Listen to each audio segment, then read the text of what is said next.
Ever wonder how people are breaking into project management? Could you be next? What's really holding you back from this thriving career called project management? Could one little simple shift change your entire career path? Picture this. I was a analyst, ED, the business analyst, who spent my days focused on spreadsheets, requirements, and coffee breaks that sometimes lasted longer than they should. Wait, before you start judging me, you know you've taken longer coffee breaks than you were supposed to. But I digress. And working directly with the project manager, I asked the project manager, would they be open to allowing me to shadow them? After the project manager agreed, I went to my manager, worked out the details, and let me preface this by saying, I explained that this would not get into my day-to-day work, as well as I would shadow the project manager during my lunch breaks, before and after work. Now, the project manager was the type of person who color-coded sticky notes for the sticky notes. Honestly, I was intrigued just by the organizational skills alone. But seriously, and shadowing this project manager, I had a revelation. I quickly realized that being a PM was less about micromanaging and more about bringing the right people to solve real problems. I found myself excited by how this project manager navigating challenging conversations with a bit of humor and how effortlessly the project manager made everyone feel heard. Now, fast forwarding, my mentor handed me this book called Strength Finder 2.0 that included a personality test. When I took the personality test, when I reviewed my results, guess what popped up among one of the recommended occupations? I'll wait. Okay, I can't wait that long. I'm sorry, that was only a second. It was project manager. I mean, at this point, was the universe trying to tell me something, or was it just messing with me? Either way, that simple experience shadowing a project manager changed my entire career trajectory, from analyzing business requirements to leading entire projects. Before we go from being interested to being fully committed, I had to shadow another project manager that was more on the construction side. The first project manager was more on the IT side of things. And I realized the importance of job shadowing an individual. Now, in today's episode, I plan to break down three components: how, skills, and training. Again, how, skills, and training. The how is, how are people successfully entering project management? The skills is how employers are actually looking for as far as the skill set, soft skill sets, and then the training, the steps that I leverage, as well as what I'm still even using to this day. So I hope you pay attention and stick around for today's episode. This probably could be a career trajectory change for someone. This can be transformational for someone. So I promise you're gonna enjoy today's episode.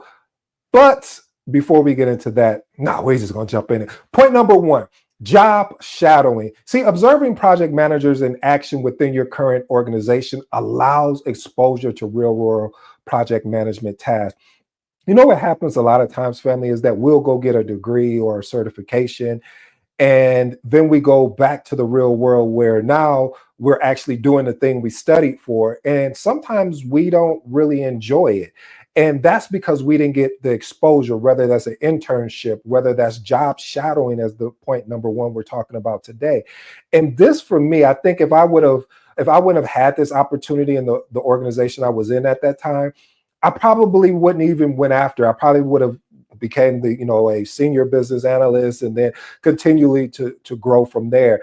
But going down this trajectory, it gave me something that, as project managers, if you don't have a business analyst background, sometimes it could be challenging collecting requirements. And so for me, having that business analyst background helped me as a project manager a lot, as well as being able to job shadow and someone that provided practical behind the scenes insights into daily PM responsibilities, and most of all, decisions, not choices, because we know the difference. We know when you make a decision, you cut off everything else. When we make a choice, it's not really firm. So I had an opportunity to watch in real time when conversations became, with conflict and tasks were, falling off and, falling behind. And it was just so amazing to watch all of this thing in real time.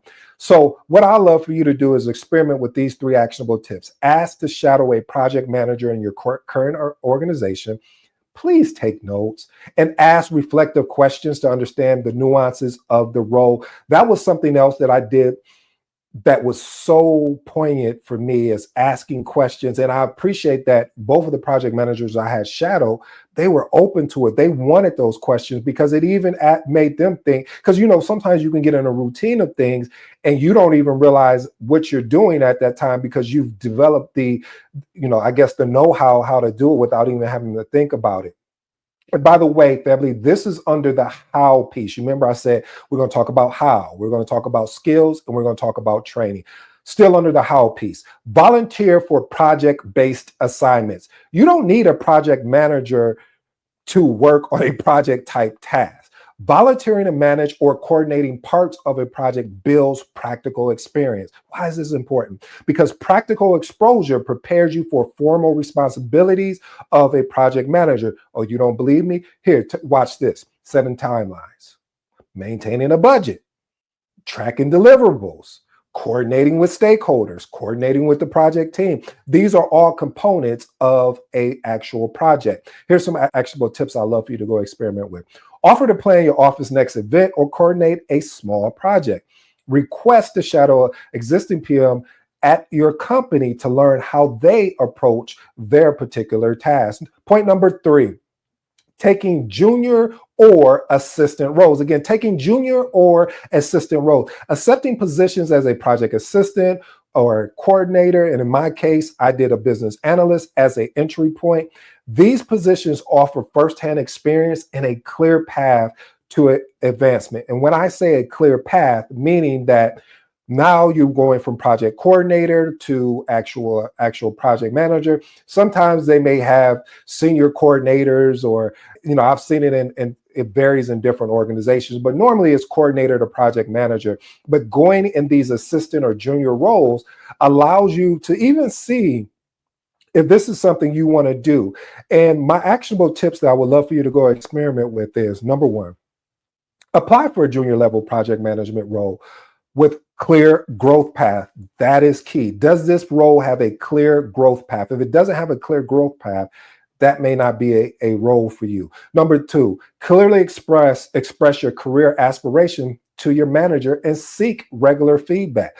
Point number 4, message. If you're new to the episode, anytime that I say message, this is something, if you're driving, please keep your hand, I think at 10 and 6 or 10 and 4, I don't know, but just keep both of your hands on the wheel and pay attention to the road. But if you're sitting in the comfort of your home, or you're listening to, or you're sitting down somewhere and you're not in motion, you really want to lock in on this point. Seek mentorship and coaching. A seasoned project manager can offer you guidance, share relevant resources, and introduce you to valuable connection. That alone right there has been the price of the time you paid to listen. And let me explain why. I got a mentor. I still have a mentor. Actually, I have 2 mentors. And why do I have that? Because I understand they see things further down the road than I can. What does that translate to? Meaning they've already been there. So if they've already been there, why wouldn't I want to pick their brain? Why wouldn't I want to ask them probing questions to say, hey, I'm going down this pathway. What do you think? Or this is what they're doing here at this organization. Do you think it's a growth opportunity, or should I go somewhere else? This is why it's important. Mentors help you grow faster by identifying your weaknesses, providing you practical advice, and helping you avoid common pitfalls. Experiment with some of these actionable tips. Reach out to a PM professional on LinkedIn and politely request an informal chat or mentorship. Do I offer mentorship? Of course I do. Do I offer coaching? Of course I do. But I want to say this to you. If you make that decision, not that choice, but you made a decision, this is the path you want to go down, expect, just as how you show up, you should want your coach and your mentor to show up. Meaning that you hopefully hope that if you show up prepared, you hopefully hope that if you show up ready to go, that your mentor and your coach is ready to go to support you. I recommend paying for a coach and a mentor, but again, that's up to you, because the reason why I feel like if you pay for it, then this way you can understand, like you're invested, meaning you're committed. It's not something you're interested in. I'm always for that, because I believe when you pay, how you reward your coach and your mentor is by paying them or doing something nice or helping them. I don't know, but paying them is definitely one of them. But I digress. Participate in PM forums or Slack groups to ask questions and learn from seasoned experts. Skills. Okay, now we're going to unpack the skills portion of this. So, showcase leadership in non-work context. Leadership roles in community groups, volunteer organizations, or even extracurricular clubs can all exhibit project management capabilities. Why is this important? Because it proves you can influence, you can motivate, and guide others if you gain these leadership skills outside of your professional job. Here's some actionable tips I would love for you to experiment with. Lead a fundraising campaign or volunteer at your event in your community. Document your success. That's another key. Please document your success. You know, your budget, stakeholder management, outcomes, etc. You get where I'm going. So you can highlight your PM skill set in an actual interview. Point number 6, leverage transferable skills. People often move into project management by showcasing skills like communication, organization, problem solving, and leaderships. These are all attributes that are relevant to many jobs. Tell me a job, well, I won't go there. I'll just let it be. But honestly, these are attributes that really set you up for success, especially in the realm of project management. These are fundamental soft skill signals that you are capable of coordinating tasks, managing stakeholders, driving progress effectively, even without explicit project management experience. Here's some actionable tips I would love for you to experiment with. Identify the top 3 skills you use in your current role and reframe them in a project management context on your resume. Next one, ask your supervisor for opportunities to lead small team or coordinate in a minor initiative to build your soft skill portfolio. Why is that important? You want as much practical skills as you can get, because this is what happens. Some of the challenges I've seen in the field of project management is that people will go get their CAPM and they won't go get the practical experience so they can see how they can navigate within an organization or a particular department, however you want to place it. But you want to make sure that you can get this hands-on experience, because when you get the hands-on experience, this is an indicator to you, well, yeah, this is something I want to do, or no, I realized I didn't like people as much as I did, because this is a people's job. I really believe that project management is customer service at its highest level. Oh, I like that. Let me tell you why I like that. It's because of the fact that if you want to be effective, no, that's pretty good. How about an exceptional project manager? You have to work with people that sometimes don't want to be there. They do not want to be there. And so how do you excite them to come to your meetings? How do you encourage them to get tasks done that do not report to you, so you don't have the authority that you normally would have if you had direct reports? So again, get that hands-on experience. Point number 7, focus on problem-solving experience. Project managers are constantly solving issues such as resource limitations, schedule risk, stakeholder conflicts. What else? Cost. I mean, it's a gamut of things that you have to deal with on a constant basis. But this is why I love it, and this is important, because when you are able to demonstrate analytical and problem-solving prowess, it boosts your credibility and it shows you can handle challenges without direct PM experience. Here's some actionable tips I'd love for you to experiment. During interviews, highlight situations where you identified a problem, analyze the potential solution, and execute it on the chosen approach. I would also recommend that you even look in your personal life. How do you go about solving problems? Do you have a framework? How do you, even on your professional, what is your framework for solving problems? So experiment with those. Point number 8, demonstrate confidence and initiatives. You know, I would really say these two. I should have called message on this, but I'll let it be. Because see, employers are often looking for someone who can figure it out and confidently move a team. Now, when I say figure it out, I'm not talking about I want to see you hit the ground running, figure it out. I am talking about the figuring out, like, hey, I'm going to go ask this person. Okay, I didn't get the right answer from that person, or they didn't have no clue what was going on, and I'm going to go to the next person. Basically being proactive instead of being reactive. having conversation. You have to be someone, I believe, as a people's person, meaning you have to connect with people and ask tough questions to figure out who's the stakeholder that's supposed to be in the room. Are we missing a project team member that could support us? These are things you want to look at. Here's why this is important. Even if you lack official experience, showing that you're proactive, decisive. I had to take my tone a little bit because being decisive is a rare quality. I mean, when you're decisive, you say, hey, this is what we're going to do. This is why I always talk about decisions versus choices, because again, when you make the decision, we're cutting. We are not, yeah, we have a plan B, but the plan B is not going into effect until we experiment with plan A. And you're ready to learn quickly can help you get into an opportunity potentially of getting a PM role. Experiment with some of these actionable tips for me. Be the first to volunteer for challenging assignments in your current workplace. Share examples in your interviews how you took initiative in past roles to solve tough problems and lead teams. Here's some training that I would recommend if I was trying to make that transition into project management. First thing I would do is showcase my adaptability and continuous learning. Project management can be fluid, from tools, approaches, best practices. So hiring managers want to see self-starters. What project management course have you paid for? What project management training have you taken in the last 6 months, last 2 months? Why is this important? Because adapting swiftly ensures projects remain relevant, efficient, and on track even when circumstances shift. This is important, family, because you want to make sure you're always on the continuous learning, not getting in a learning loop, but continuous learning. And the difference is, and I want to make sure because we'll stay on the same page, continuous learning is I take the information I just learned, go apply it, see what works, see what doesn't work, come back to the drawing board and do it again. A learning loop is I'm gonna listen to this episode or I'm gonna read this book, and then that's the end of it. I don't go experiment with the new ideals that they said or the new ways of new approaches or best practices. That does you no good. So this is why I always want to make these episodes actionable so you can take away information and apply it today. I'll give you tonight to think it over, but I hope by tomorrow you take action. Here's some actionable tips I love for you to experiment with.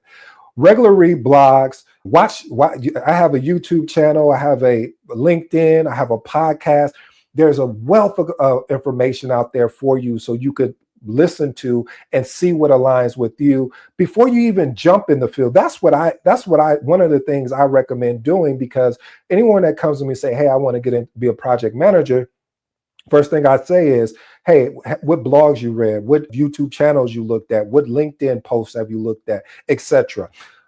Last and final tip here is engage in short, focused training modules, learning about, agile, meaning having an agile mindset, learning about Scrum, just really staying current with the different frameworks and methodologies. Point number 10, online learning as well as self-education.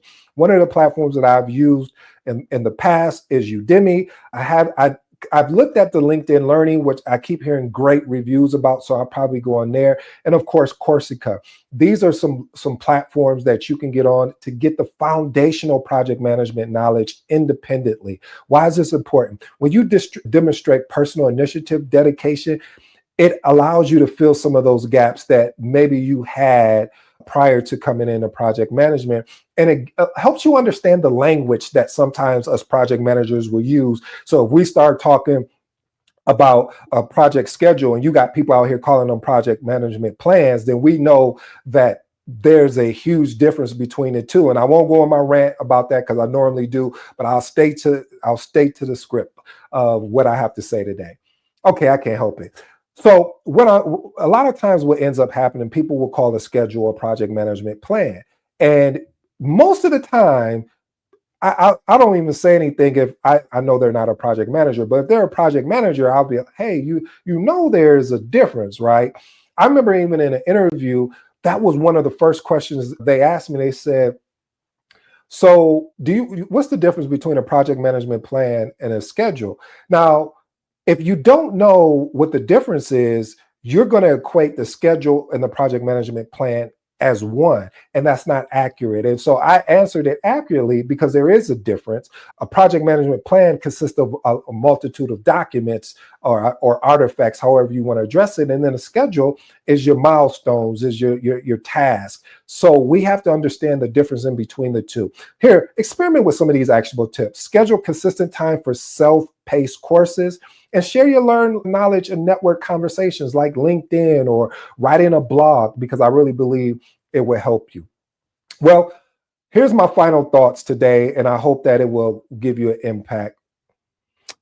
If you make this decision to get into this thing that I love, that I hope you fall in love with, called project management, know it is a journey. This is not something that's going to happen overnight. This is not something that when a week from now or a month from now, you have to put in the work. So I know there are a lot of people out there that are saying, oh, well, you don't need experience, which is true, but you still need the experience to lead projects more effectively by getting hands-on practical experience. Because if I took someone that didn't have practical experience and say, here, I need you to lead this multi-million-dollar project, they'll look at me crazy, as they should. And that's just like when somebody's saying, hey, would you take your car to a mechanic that didn't have any experience?